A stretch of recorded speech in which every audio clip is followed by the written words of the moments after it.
Welcome to Carver Conversations. I'm your host, Tiff Marchand from Carver Designs, and this is a Saburrtooth podcast, and I couldn't be more excited to be here. Head on over to saburrtooth.com and sign up for their mailing list. They send out a coupon once a month for 25% off. You have 24 hours to use it, so you're not going to want to miss out on that chance.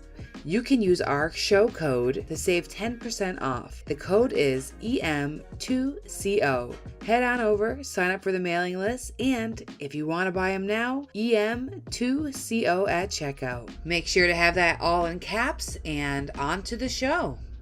Really appreciate you guys all coming and taking time out of your day. I was actually really impressed that I was able to plan this so easily. I was waiting for 10 back and forth, so what day worked. So when everybody locked it in, I was like, sweet. Now I know Cecilia very well. I don't know Rebecca and Cammie very well. So it's gonna kind of be really fun getting to know you guys. For sure. I'm like I was saying to Tiff earlier, I'm very honored to be here with makers whose work I really admire. So thanks for coming. Yeah. I second that. I'm very excited to meet you guys too. I followed your work and you guys are outstanding. So I'm excited about that too. It's nice to meet everybody. Hello. I'm a huge fan of all of your work. So this is awesome for me.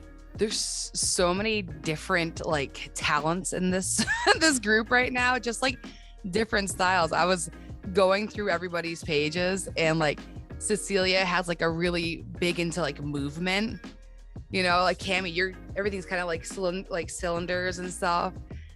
Hadeel, you're all about lines, I've noticed as I was going through, and then Rebecca is everything. There's no categorizing there. Not really. No. It's funny because I was actually thinking I feel with the rest of you, I feel whenever I come across something, I automatically know who it's from, just based on the fact that there's a very specific aesthetic there. And I'm still new to carving in general. So I feel when you said the lines, I'm oh no, I know that she liked that picture right before we came on. And that was some of my first carving projects. And I'm it's not really an aesthetic that I really liked. It's just I've been practicing with techniques and everything. And after that, that's when I realized when you're approaching carving, you're kind of thinking about it in opposite, you're carving the negative spaces or whatever. So it's taking me a while to find my actual aesthetic, but yeah. I like to think I'm a little more like Rebecca, where I jump around a lot. You do jump around like crazy. I do have, my main tool is the lathe, of course, but I do carving also, obviously. So I hope my stuff is distinct enough to recognize.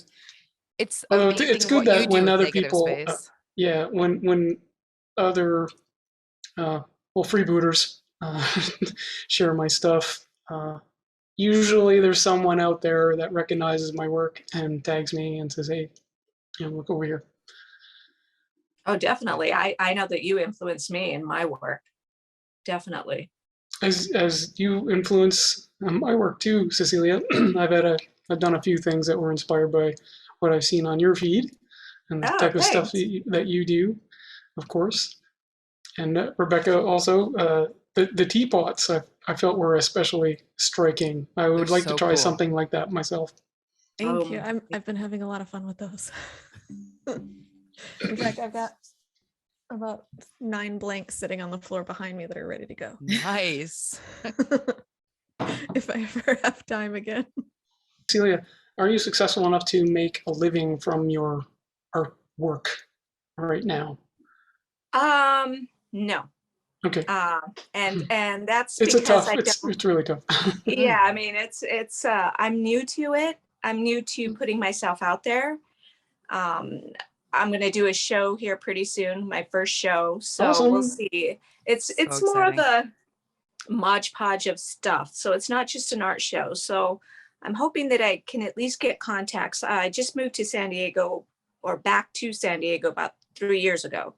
So I'm starting to get into the scene now. So I'm trying to get into some kind of gallery I'm trying to make contacts. I'm trying to get my name out there, but I'm very shy at selling my stuff. So yeah, I think that's mostly my fault that I'm that's a problem that a lot of artists struggle with, is marketing their own stuff and putting yourself out there and just approaching galleries and things like that.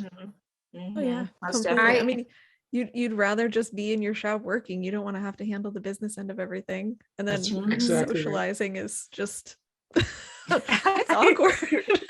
I agree 100%. Especially when you have to like put yourself up on a pedestal like that, and you have to be like, look at me, I'm awesome. You should pay money for my stuff. It's really hard to do. It is. It is. I feel like I already do that with the videos, my YouTube videos and stuff.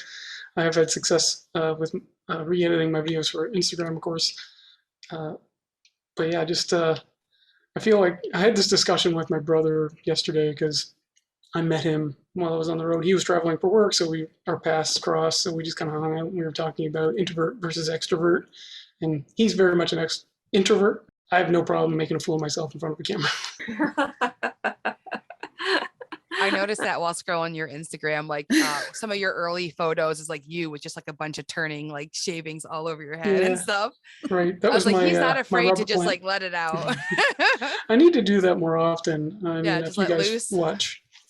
If you guys watch Bobby Duke's videos, he's an absolute clown, but I think that's what makes him successful. He's a comedian. He's not just an artist. He's also a comedian, which humor is one of the best things that you can put into videos to make them more entertaining and engaging.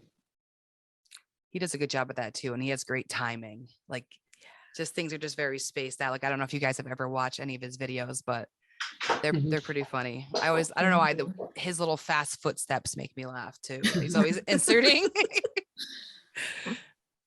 Hadeel, were you going to say something else too? I was just going to say, like, for me, the pricing, like, I'm happy to have somebody who doesn't think the same way as me that's setting the prices for me. Like my husband, sometimes, like, I'll make something and I'll be like, look what I made. And he's like, okay, how much are we going to sell it for?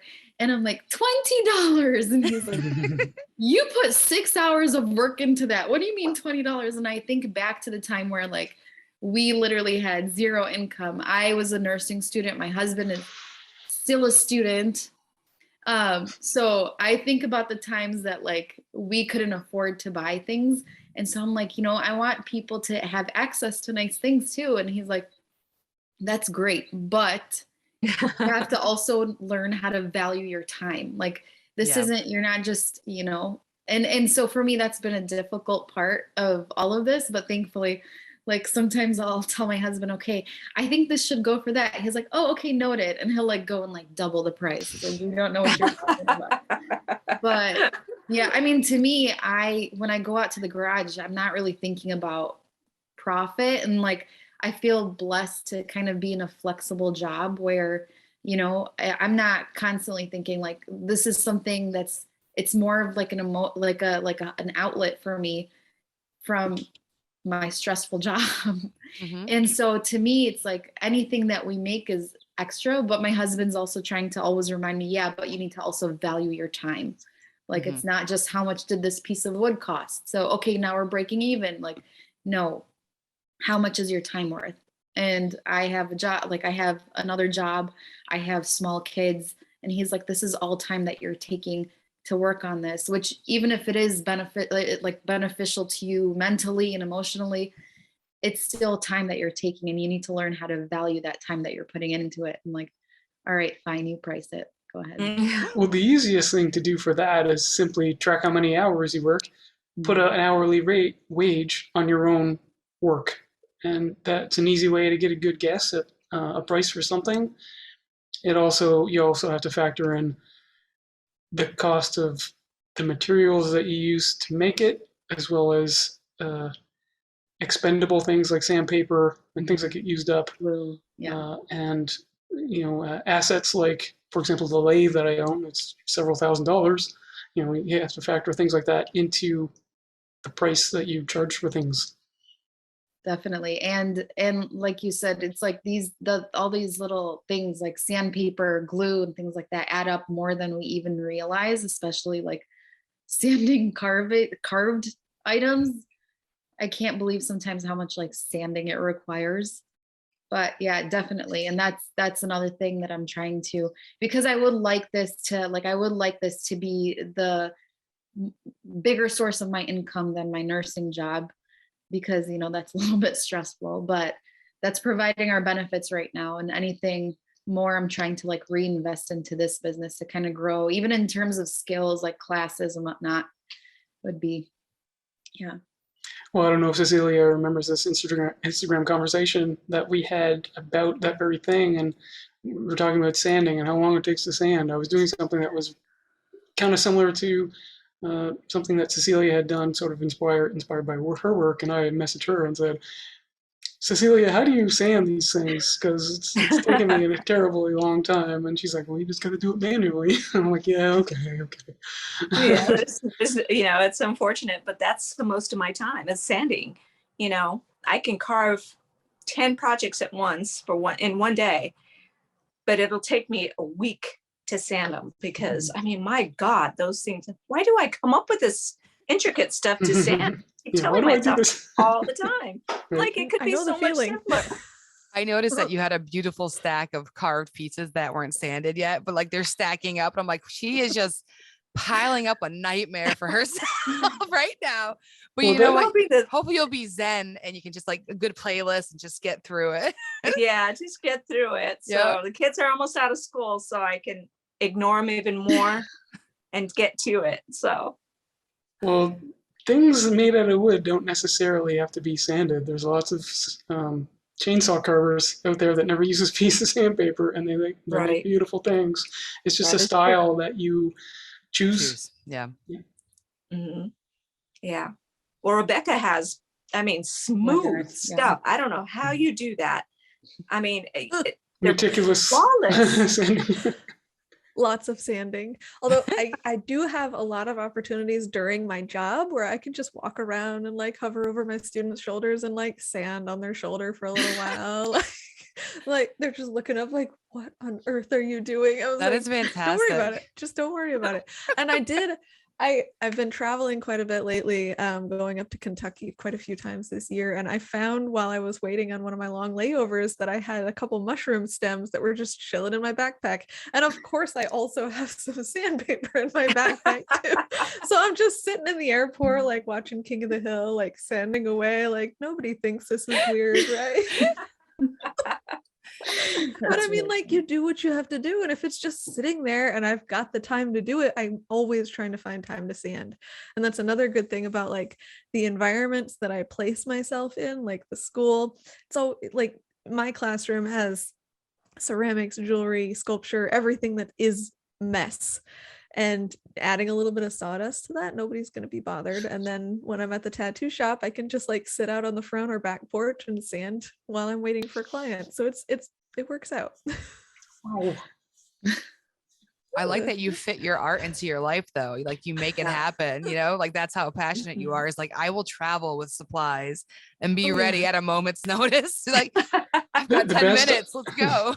The best art, I've worked with a ton of artists in my career, and the best artists I know always had a sketchbook and a piece, like at least a sketchbook and a pencil or something with them just all the time. And they're just constantly drawing. They're obsessed by some unseen force that I wish I had to just be practicing their craft all of the time. Like they can't sit in a meeting without drawing on something, anything, their hand, whatever's available, they'll be drawing on it. And that's what makes the best artists. I completely understand. Mm-hmm. I'm dying because I remember that too. Same thing, drawing in the middle of meetings. Yeah. Yes. And getting in trouble for it too. All the time. Pay attention, Rebecca.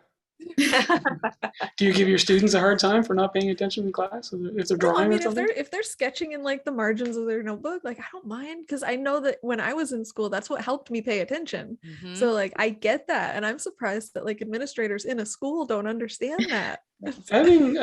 Having someone to encourage that, I think, is important. Where when I was growing up, if the teacher caught you drawing or whatever, not paying attention, you got your knuckles wrapped, figuratively, not literally, of course. But yeah, I think if someone is showing such an interest in that kind of pursuits, like it needs to be encouraged.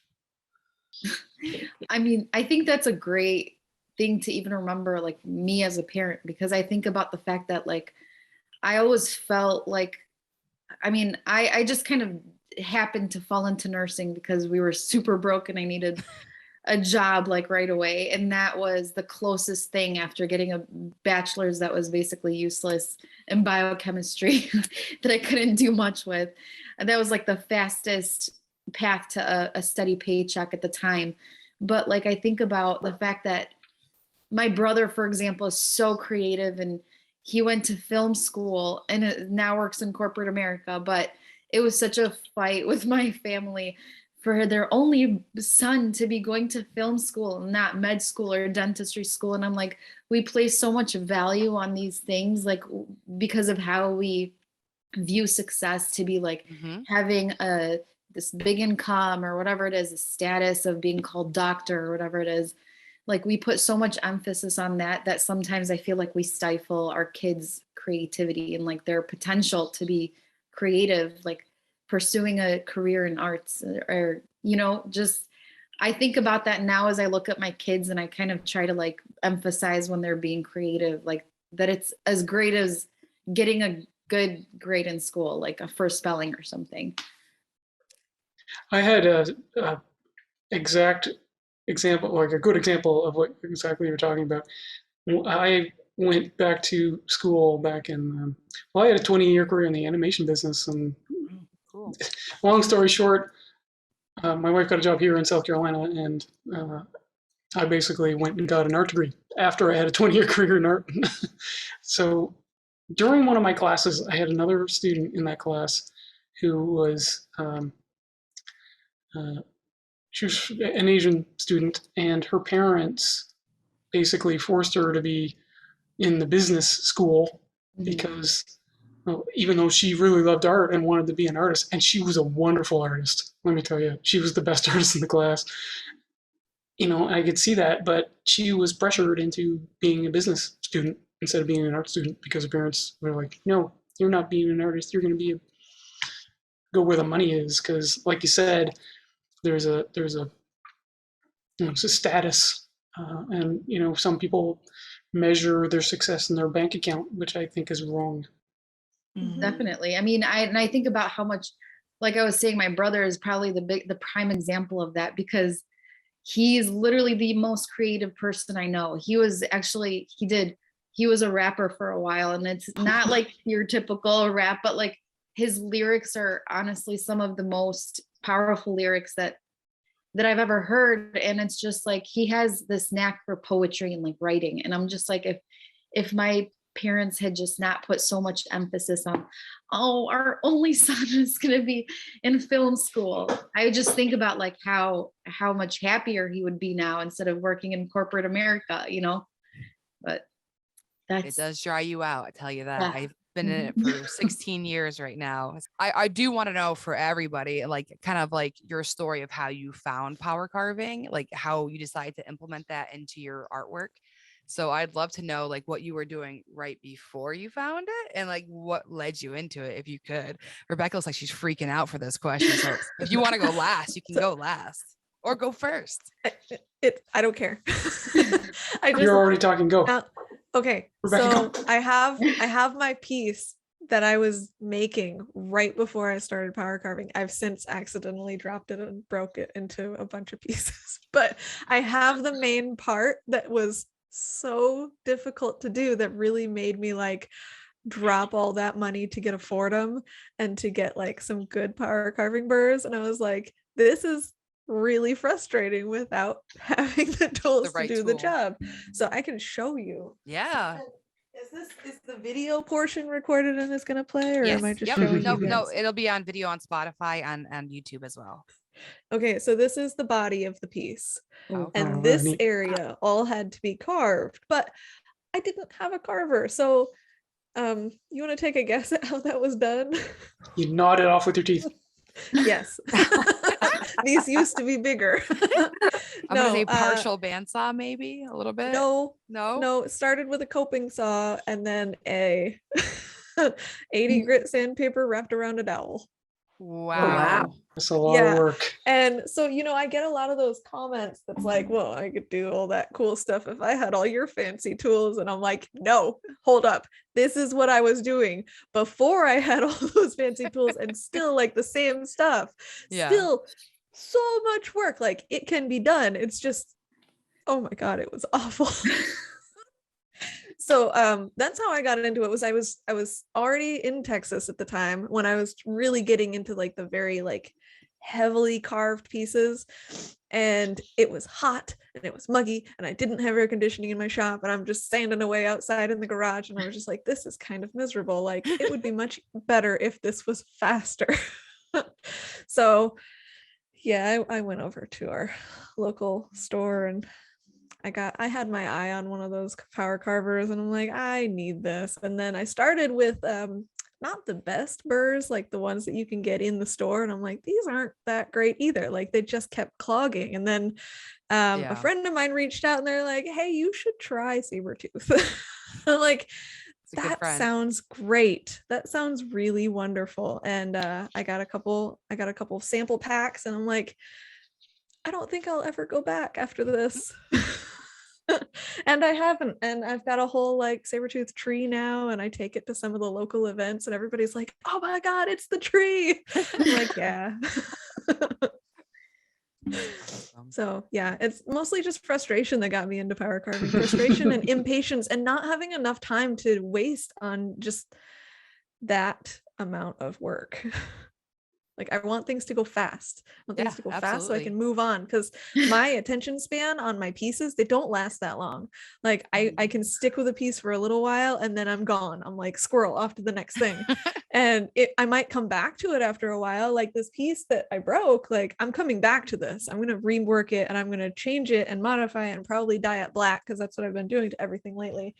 And, maybe have some other colors that are incorporated onto it, but it's going to be a whole new form now. But I can do that because I have the ability, and I have the tools now that I can do it quickly, and I won't squirrel off onto something else.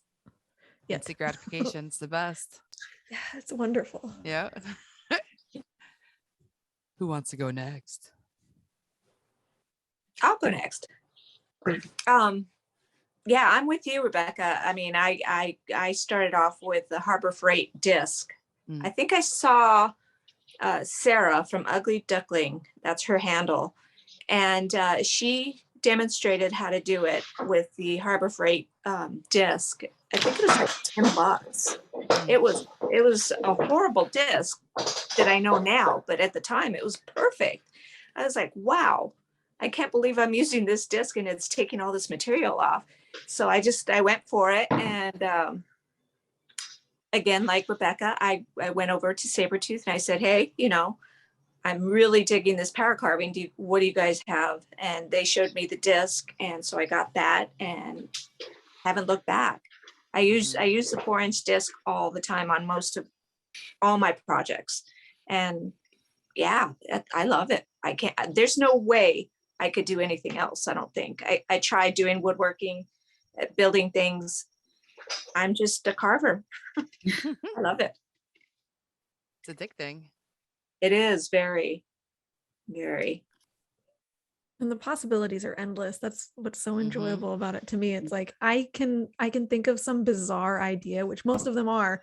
They're like so far out there. And I was like, I just have to cut the wood and shape it in such a way, and I can make it do what my brain wants it to do. There's like absolutely no limits. Wood is a very versatile material. Yeah. That's why I like it. Oh yeah, definitely. You do some incredible things too with wood, like just those shapes and the negative space. Like I was saying earlier, it's absolutely insane what you do with there. Like I'm always in awe. Like, how did he get that form? Like, how did that happen? Me? Oh, okay. Yeah. Well, how did I get into carving? Well, of course, I mentioned earlier how I went back to school to get an art degree.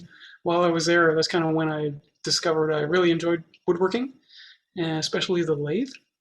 I was doing a lot of things on the lathe, and in one of my classes, I had to do a sort of a relief sculpture.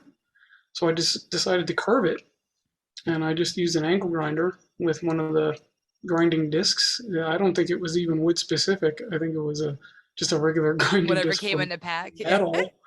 So, but I was able to do what I was pretty proud of the piece that I made. I actually carved. I laminated a whole bunch of pieces of wood together, thin slats. They were maybe 2 or 3 inches wide, and I just glued them together and almost what looked like a cutting board, but it was quite large. And then I carved it into one of the arches, one of the famous arch out in Arches National Park. I can't remember the name of it. Delicate Arch. I carved Delicate Arch, and I feel like that piece was very successful. And I realized that, hey, this is pretty fun, and this turned out pretty good. And so when I started Cammie's Garage, of course, I was doing a lot of stuff in the lathe, and I can't remember why I wanted to carve something, so I bought a rotary tool specifically to carve something that I was doing, or sand it. And it came with a bunch of bits, of course, in the package. And yeah, I was just trying it out to see what I could do with it, and I started making some interesting things. But the default bits that came with the tool, like Rebecca said, these just weren't working right. Or sorry, Cecilia said that they just weren't working right. So a friend of mine, he was actually an art professor in that class. He suggested Saburrtooth burrs to me, so I ordered some. Really liked them, and of course, Cammie's Garage Instagram kind of exploded because I had some viral videos, and Saburrtooth took notice of that, and they liked my work, and I liked their product.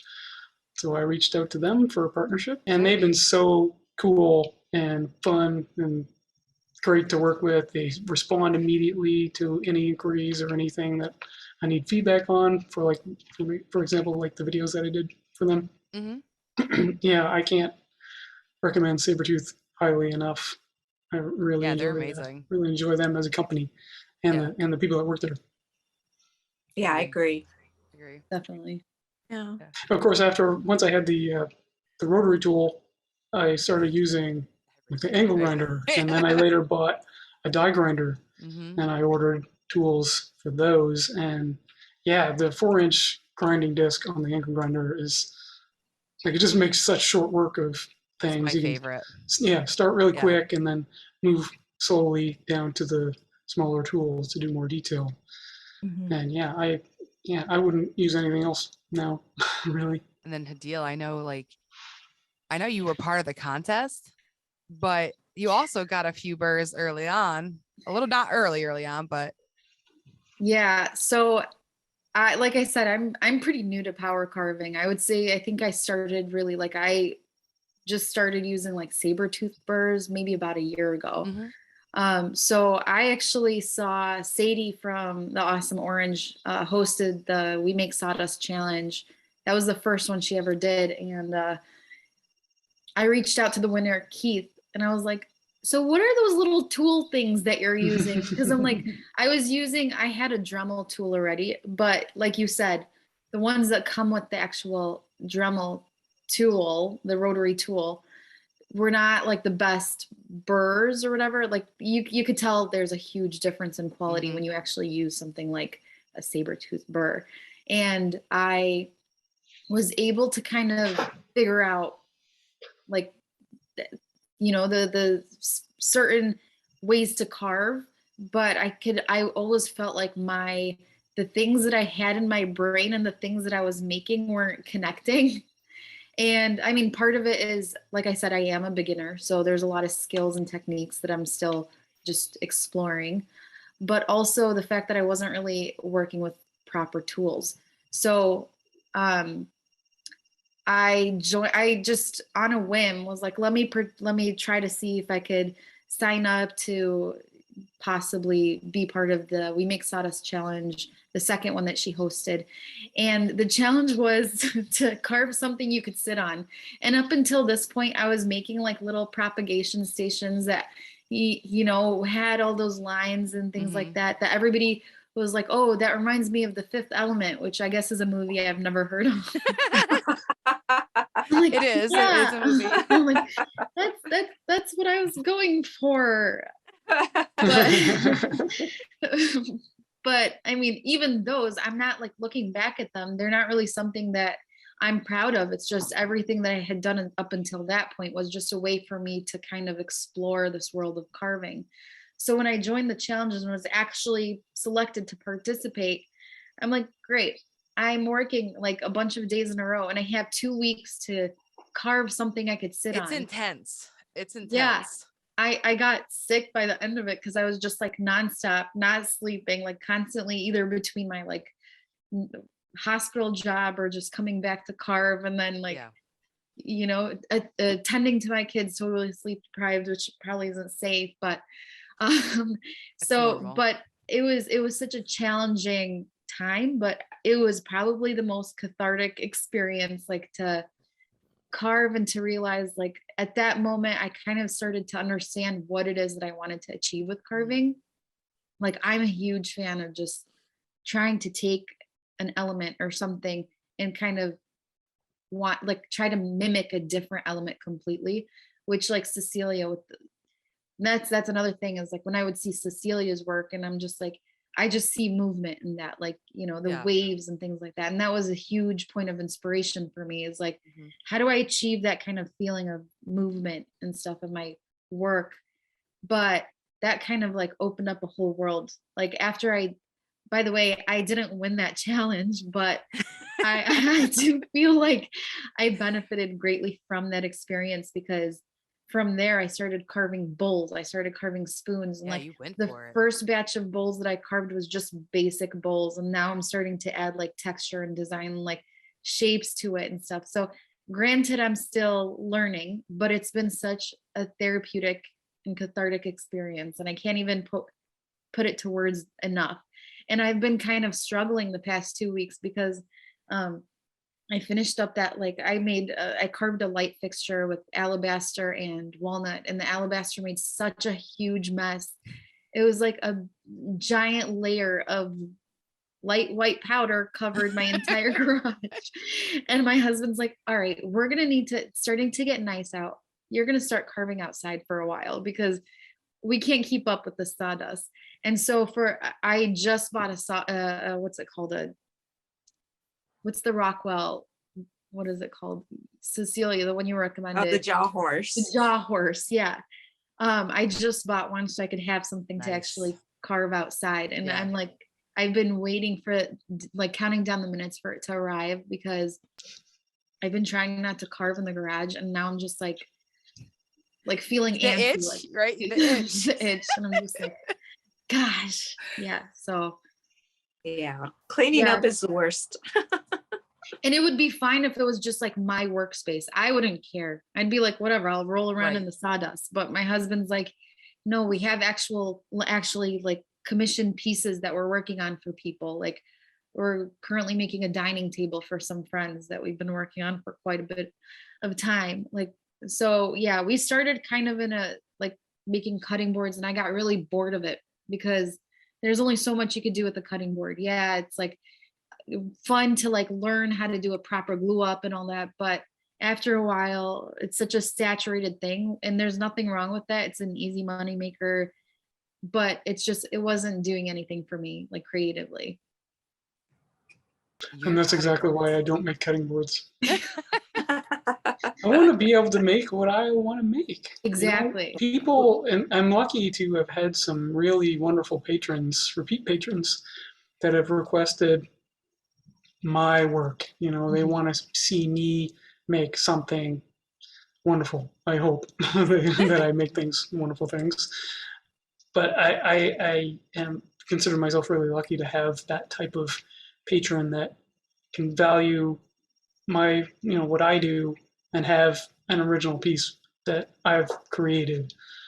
And to make, like Hadeel said, there's nothing wrong with making cutting boards and spoons, and, you know, but I don't want to be a manufacturer. You know, I want things that I make to be unique and I understand a cutting board could be unique. It's just not the type of thing that I want to do.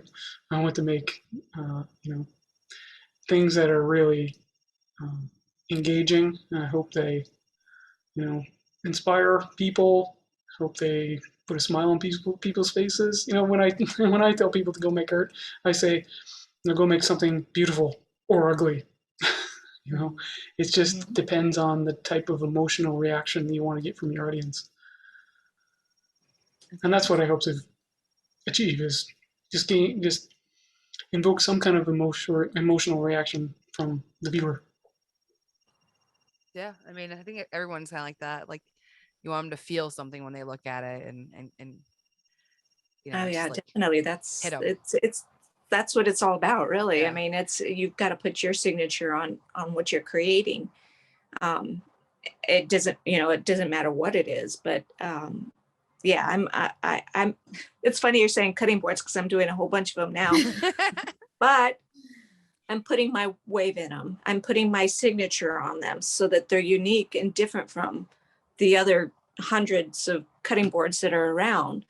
So I think that if you put your signature and you put your love and your creativity into something, it could be anything, and it'll still be beautiful, and it'll still attract that audience or that person that you're trying to attract. And I think that's what it's all about, really. I mean, it just to put yourself out there. It doesn't matter what it is. Yeah. As long as you put yourself out there, I think that you get that audience that you're looking for, and you gain new people into what you're wanting to do. So, I mean, it's endless. I mean, the possibilities are endless. Yeah, Mm-hmm. absolutely. I was gonna say too, Hadeel, like for your guys' cutting boards, like you guys experimented with so many different woods and patterns. I just like freshly scrolled them all, and I was just like, my goodness, they have tried every pattern though. Like I can see what you were saying, how like you said you got bored, because you could see that you tried everything that you could think of with them. They're gorgeous though. Thank you. And like I said, and that's another thing. Like, to me, I just feel like I didn't want to keep making them because of the fact that they were safe. Like, we know that if we're having a rough month, like financially, I know that we could crank out a bunch of boards and, be okay for the month, because every time we put out a batch of boards, they sell out almost immediately. So I know that that's like an option, but I don't like just feeling like that's just a safe option. And that's a thing. Like, I have so much admiration and like for people who are like, no, this is my art and I'm going to pursue it, and this is how I'm going to make my living. That to me is like such a huge thing, because it takes a lot of courage to do that, because of the fact that, like, I've heard somebody tell me, like, if you want to be successful, you can't have a plan B. And I'm like, that's cool, but I'm still too chicken for that. You know what I mean? I'm a plan B person all the way. Come on, look at me. Plan A, B, all the way down to Z, because I'm just a nervous, anxious person. Same. So for me to feel like, okay, I don't want to just do cutting boards because it's a safe thing. Like, that's kind of like me being brave to just not rely on that. But I'm like, I have so many other things that we could fall back on. It's, so I mean, like I said, I have so much like admiration for people who are just like, yeah, I'm doing this. This is what I'm doing. This is what I want to do. And this is what I'm going to do. So. Yeah. Does everyone have like a dream project they want to do one day, if they had the time, type of project? So many. I just want to carve like a figure personally. Like, I keep saying a gnome. I just wanted to carve something stupid just for the fun of it. And like, just anything, honestly, would be What's my stopping dream you? project. No time, motivation, all that. Okay. I want to, but I should plan for my, plan B or C that's happening right here. The fallback plan of the laser. So like, I'm like dedicating all my time to that right now, and everything else. So yeah, I just want to carve something for fun soon. It'll happen. Yeah. I'd like to carve something huge, or not necessarily carve. I want to make something Just big. that is so grand in scope it can't fit inside kind of thing. I'd like to create something like that, but I just don't have the space or the materials right now to It do sounds like you something need like a that. commission, like someone, like you need to get a nice cool Yeah. commission or Well, something. that would have to be from a corporation or something. Oh like yeah, that's what I mean, like that. something big. You're like, I need a airplane hangar to build this. There are artists out there that need a team of people to build their things. Yeah. And then there's other people that will take just stuff from the environment, like twigs and sticks and things like that, and make something like in the environment and just walk away from it, and it gets destroyed by nature. Yeah. It's created by nature and destroyed by nature. That's cool though, to go big. What material do you think you'd want to make? Well, it would be wood, of course. Yeah, but well, wood is a very, like I said, very versatile and strong material, but it would take more planning than I normally use or do. A lot of the things I do, I just make up as I go along. There are some things that I've made that require a little bit of planning. A lot of the segmented things, you need to have the right size segments and cut at the right angle. But that's usually about the extent of the calculations that I do for things that I make. That's true. When I see wood turning, I think a lot is like it's a lot of math or like a lot of thinking to get the perfect sizes for things. But I'm sure you guys get it down pretty well after a while. Well, combining turning and carving like Rebecca does would be another thing that I should be trying, because it's obviously right up my alley. So speaking of that, Rebecca, what's yours? My dream project? Yeah. I've always wanted to make, this is something I will do someday. I've always wanted to make a dining room table with like 8 seats, and it's got a leg between each of the seats, and it kind of like the table sort of like hunkers down in the legs. I'm feeling Beetlejuice. Like come That's out between. Awesome. I've always wanted to do that, but then I keep thinking like, okay, if I make this dining table, then it's got to have chairs to match, and then all the chairs are going to have their own legs, and then like how much weight could that actually support? So I think I might have to do like a combination of like wood and metal, and it's in my head. It's gonna come out at one point, and it's gonna be like really creepy, but it's got to be like in a house that's really well suited for that. So I've got this dream that eventually I will have stuff in a Tim Burton house. I was just thinking that'd be awesome. Like amazing. I would just give it to him, just like, here, take it and put my stuff in your house.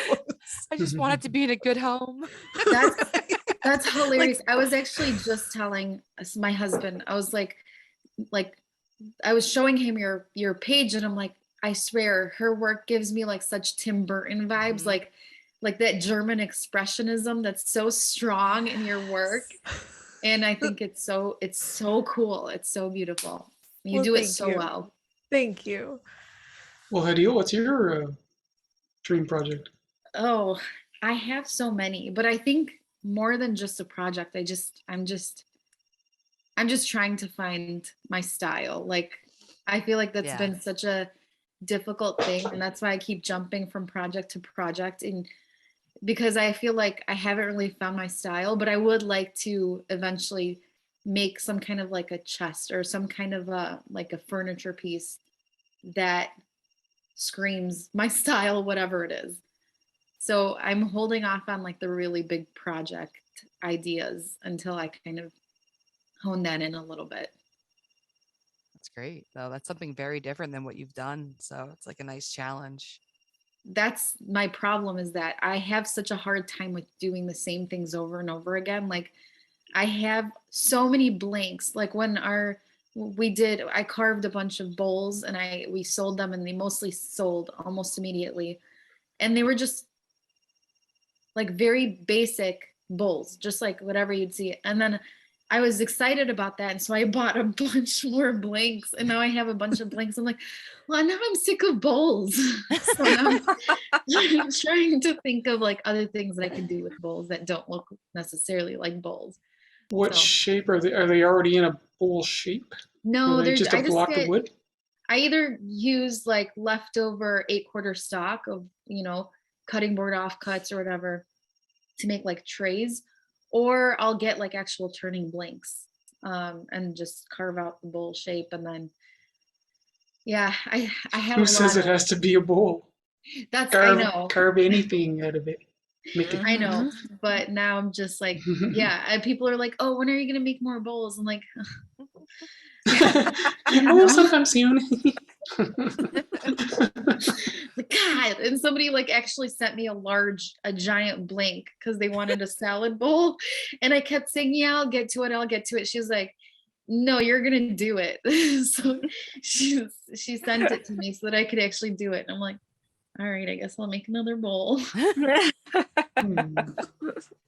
I feel like you need a partnership with a woodturner who will turn Yeah. the bowl for you, and then you get to just carve on it. The fun part, yeah. That's Cecilia the- does that, so right? I actually reached out to like a wood turner that I know, and I was like, hey, so how much do you think it would cost if you just sent me like a rough blank, or like you just rough turned it or whatever? And it was kind of pricey, and I would never like try to bargain with another maker. I would never do that, just because just like I'm trying to find value in my time. I respect however people decide to price their items, because that's how they value their time. But it's just like a matter of, it's just cost prohibitive for me at this point, when I don't know if it's gonna like go to somebody already, we'll see. Oh yeah, definitely. That's what I do. I have chunks of wood that I got from the sawmill, or I do have a lot have of chunks of wood bowls. there.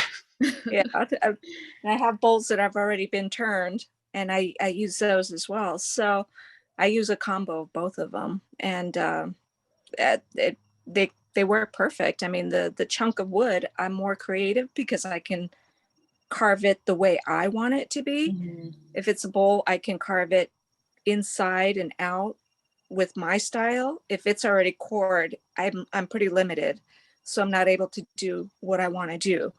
But it's a great option to have. So. And what's your dream project, Cecilia? I want to do realism. Oh. I want to carve something that is real. I'm still working on it. I don't know. It scares me. So Wait, have I'm you a started little something and we intimidated. just haven't seen it yet? I'm gonna take that as a yes. Clear, yeah. I got you cornered, Cecilia. Where is it? Show it to us. Now I'm accountable, so maybe I'll get to it. But yeah, that's that. I'm not comfortable with realism, and it's something that I have always wanted to do. So I guess just doing it, and like you said earlier, Cam, if it comes out great, if it's horrible, that's fine too. It's a learning process. And so I think after I'm done with all this show stuff, I think I'm going to get back to the creative aspect of what I was doing and really get into trying the realism, and we'll see what happens. Yeah, I mean, that's exactly why I want to do the gnome. It's like I want it to look like a certain character. Like I want to make a 3-dimensional piece that looks like what it's supposed to look like. Because I just do pretty edges and stuff. Like I'm always just like dancing with my, my ankle grinder. Like that's what I do with wood carving. And I did that one pumpkin, but like I want to actually make something more 3-dimensional. So I'm with you. Yeah. Every time you carve something, it doesn't necessarily have to be a finished piece. Artists, like in my animation career, like I said, people are always drawing, and that's just practice. Just because you put a piece of, pencil to a piece of paper doesn't mean you have to have a finished piece at the end. Mm-hmm. It's just practice, and that's just something you do in wood carving as well. You practice first on a piece of wood that's not very valuable or soft, like you get a piece of 2x4. You try carving the 2x4 is not very good carved, but a softer wood like poplar or cedar, something like that, you can practice on. Mm-hmm. For example, I had a piece that I carved out of walnut. I had a nice chunk of walnut. I wanted to do a really nice, realistic carving out of it, and I was like, I don't want to mess this up. I can't, this is my first time trying a human form, so I'm going to practice first. And I had a scrap piece of cedar 4x4 that I carved a female figure out of first, just to practice, and then I tried the walnut afterwards, and I felt I was pretty successful. So yeah, just practice. Just because you carve something doesn't mean it has to be finished. That's very true. Very true. I have a question for everybody. What is your favorite material to carve? Like what kind of, if there's a specific like wood species, or even if you've carved with a different material? I really like teak. It's Teak. teak and cedar, yeah. Just because like when I do my outdoor signs, they carve so smooth, and it's really minimal sanding. Like they sand up pretty quick. Softer woods are easier to carve, Yeah. but they're not necessarily the prettiest wood. Yeah. I find them hard to sand. Oh, if really? it's softer, it's very hard to sand. I love walnut myself. Walnut is my favorite. It's easy to carve. It's good hardwood. It's beautiful. The sanding is pretty good and easy. So yeah, for me, walnut is my favorite to carve. I agree with Cecilia there. I really like walnut as well, mainly for the color of it. Just once you're carving it, and it's kind of this light gray color when you carve it, and then you put finish on it, and it turns this beautiful chocolate brown. It's just mind blowing. I don't know if anyone else has used walnut, but yeah, it's really spectacular once you put the finish on. Yeah, I agree. Walnut's like the best. And then if you want to ebonize it too, with like the natural steel wool and vinegar solution, it'll turn it just nearly jet black, but it'll still have those like flecks of like that golden brown in it, and it's it's just gorgeous.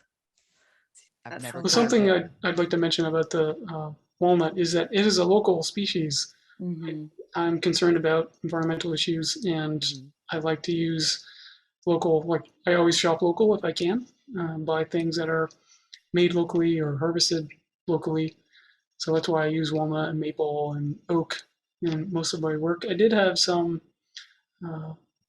mahogany at some point, but it was purchased from a lady who was emptying her garage because her husband, who was a furniture maker before he passed away, left all the tools and wood in the garage. So she was just trying to empty the garage, and that's how I ended up getting the mahogany. But it's an imported species. I would never personally buy imported wood. I mean, I have, but I probably wouldn't anymore just because, I feel like it's important to shop local. Well, I was gonna say pine, but I was embarrassed because everyone hates on pine. But I paint all my work, so all my work gets hand painted. So I want the wood to be a light color, but I'm like, do I say pine on a carving show? Yes, oh, that's perfectly fine. The problem I have with pine is that, well, if you're using your CNC or something like that to make a sign, it's perfectly fine if you're going to paint it. My problem with carving pine is that it's very fibrous and it tears really easy because it's soft, and that's why it's not necessarily good for carving, even though it's soft. Yeah, it's good for practicing on, but it doesn't leave a very nice finish when you try to carve it. Just gotta have the right bit. Saburrtooth bit. Well, for your CNC, you can use my tools today link. That's what. And get yourself a nice Amana 60-degree V bit. No. Oh, those are nice. Right? See, I would say once you have the right bit, you don't get those tear outs anymore. Like you have to try a lot of things before you realize like what the right, like Saburrtooth, when you find like that right bit, those right CNC bits too, they make all the difference. Like you can carve a wood like pine and get something that looks really nice. Like, yes, you're not going to get that perfect, crisp, like hardwood carve, but I fill it with ink and then I paint it. So, hey, we're good. Well, when you have a really sharp tool with a blade, of course, it'll cut really nice.